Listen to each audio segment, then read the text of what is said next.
I can hear my niece, Annabelle, crying as soon as I walk in the door. I don't know what it is about that kid, but she's always bawling. Her sheer unwillingness to be ignored is actually kind of impressive. She's not even 2 yet, but it's like she already knows that in order to make it in this house, she's going to have to announce herself, and if she knows that much, she's way ahead of the game. Anyone home? I drop my book bag down on a stool in our kitchen. "Pay!"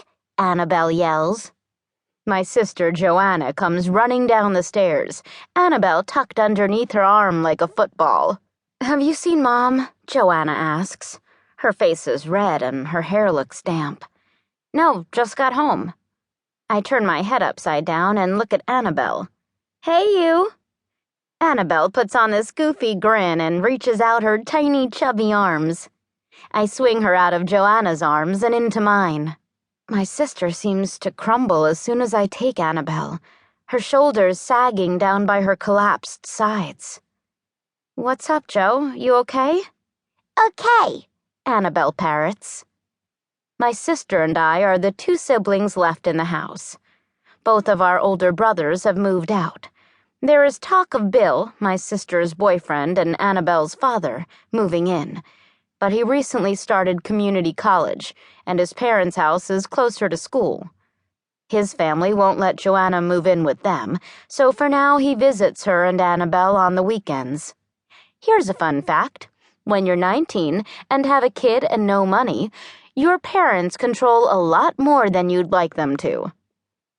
My sister ignores the question and looks me up and down. "Where have you been?" Ever since she got pregnant, Joanna has considered herself to be totally grown up. She had this huge belly at her high school graduation, and yet she was instructing me on how to clean my room and how not to come home after curfew. As if becoming a mom made her my mom, too. I shrug. "Trinkets and things?"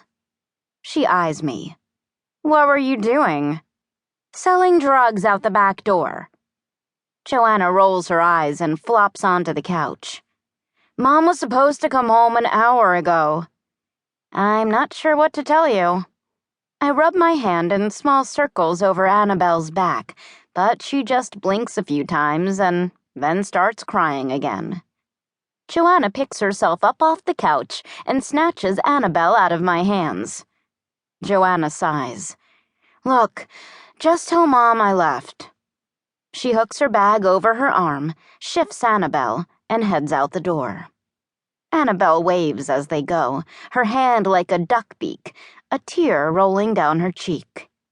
After they leave, the house is dead silent. The quiet feels strange to me.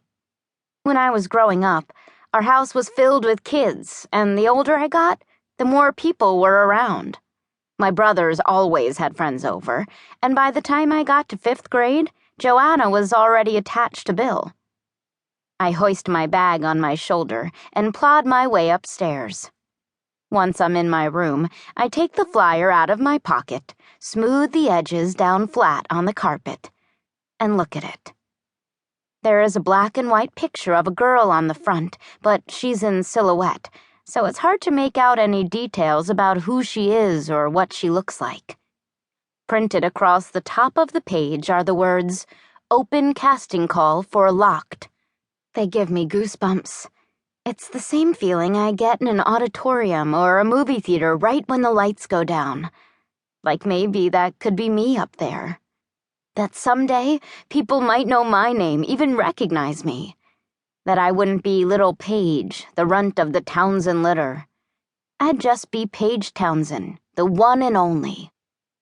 That feeling of possibility, of the fact that right here and right now, everything could change. The odds of my getting this part are practically non-existent, I know that. But still, someone has to. Why not me? My cell phone lights up. It's Cassandra. She's talking even before I say hello.